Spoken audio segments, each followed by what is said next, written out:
জাতির পিতার সমাধিতে নবনিযুক্ত সেনা প্রধানের শ্রদ্ধা। গোপালগঞ্জ প্রতিনিধি হুসাইন ইমাম সবুজের তথ্যচিত্রে দেখুন বিস্তারিত। গোপালগঞ্জের টুঙ্গিপাড়ায় বঙ্গবন্ধুর সমাধিতে শ্রদ্ধা নিবেদন করেছেন বাংলাদেশ সেনাবাহিনীর নবনিযুক্ত সেনাপ্রধান general Wakeruzzaman OSP SGP PSC. আজ মঙ্গলবার দুপুরে গোপালগঞ্জের টুঙ্গিপাড়ায় জাতির পিতা বঙ্গবন্ধু শেখ মুজিবুর রহমানের সমাধিতে পুষ্পস্তবক অর্পণ এবং গার্ড অব অনার প্রদানের মাধ্যমে গভীর শ্রদ্ধা নিবেদন করেন।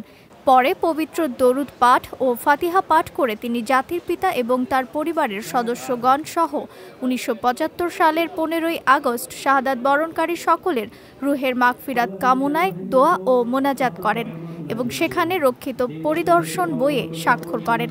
এই সময় সেখানে সেনাবাহিনীর প্রধানের পরিবারের সদস্যগণ বাংলাদেশ সেনাবাহিনীর major general Mohammad Jubayer Salehin AG ৫৫ পদাতিক ডিভিশনের GOC major general Mohammad Mahbubur Rashid, brigadier general Mohammad Kamrul Hasan সহ বাংলাদেশ সেনাবাহিনীর অন্যান্য কর্মকর্তা ও সদস্যবৃন্দ এবং স্থানীয় আওয়ামী লীগ ও সহযোগী সংগঠনের অন্যান্য নেতৃবৃন্দ উপস্থিত ছিলেন।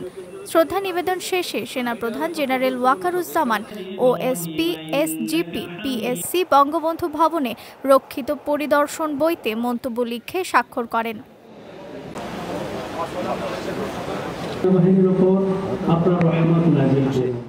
রিফাত আরা ইসলাম, নিউজ টাইমস 24 পিডি।